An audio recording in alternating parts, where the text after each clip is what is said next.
இந்த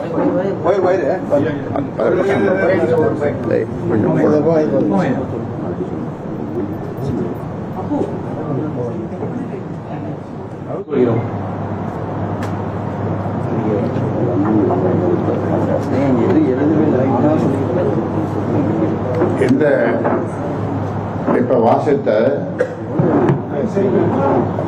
அந்த அறிக்கையை பொதுச் செயலாளர் அவர்கள் அனுப்பி வைப்பார்கள். பொதுச் செயலாளர் அவர்கள் அனுப்பி வைப்பார்கள். 10ஆம் தேதிக்குள்ள அதற்கு உரிய பதிலை தர வேண்டும்.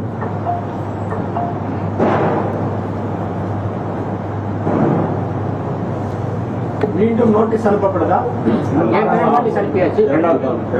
இரண்டாம் முறையாக. முதல் முறையாக அனுப்பப்பட்டதுக்கு பதில் வரல. நேரிலோ அல்லது எழுத்துப்பூர்வமாக அனுப்பணும்னு சொல்லி சொன்னால் அதுக்கு ஒரு பதிலும் வரல.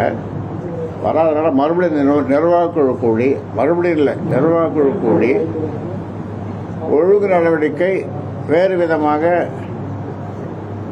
பரிந்துரை செய்திருந்தது.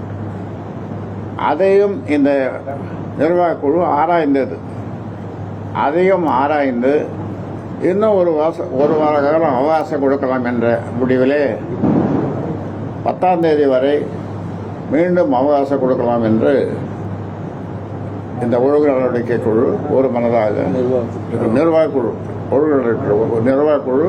ஒரு மனதாக முடிவு. விளக்கம் கொடுக்கலன்னா மீண்டும் ஒழுங்கு நடவடிக்கை குழு கூட்டம், நிர்வாக குழு கூட்டம் கூடி முடிவு எடுக்குமா இல்லை எப்படி?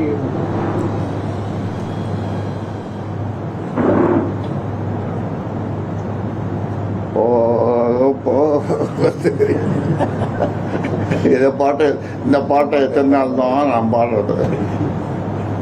ஏன் கண்ணு, எத்தனை நாள் தான் இந்த பாட்டை பாடுறது? ஐயா, இந்த ஒரு வாரம் அவகாசம் என்பது ஒரு பேச்சுவார்த்தைக்கான ஒரு ஆதாரமா இருக்குமா? வாய்ப்பு இருக்குதா?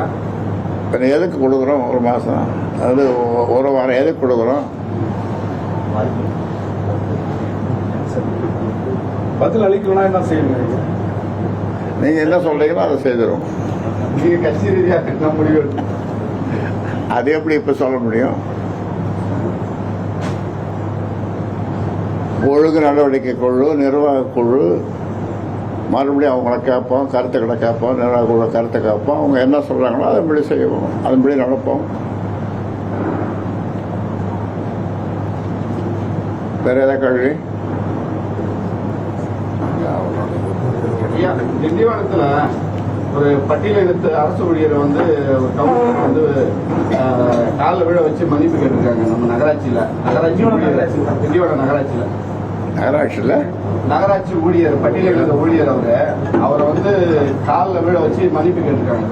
யார் மன்னிப்பு கவுன்சிலர், திமுக பெண் கவுன்சிலர் ரம்யா ராஜேந்திரன் வந்து இன்னொரு நாளைக்கு நம்ம வியாழக்கிழமை கூடுறோம்ல, அப்போ பேசிக்கலாம். இது இப்போ இந்த பிரச்சனையை மட்டும் நீங்கள் வந்து ஆங்கிலத்தில் சொல்லணும், ஹைலைட் பண்ணணும்.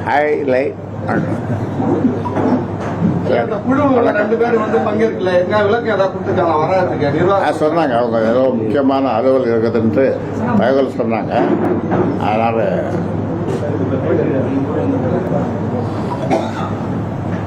ஒரு தவிர்க்க முடியாத அலுவல் இருந்ததுனால நாங்கள் வர முடியலன்னு சொன்னாங்க 2 பேரும்.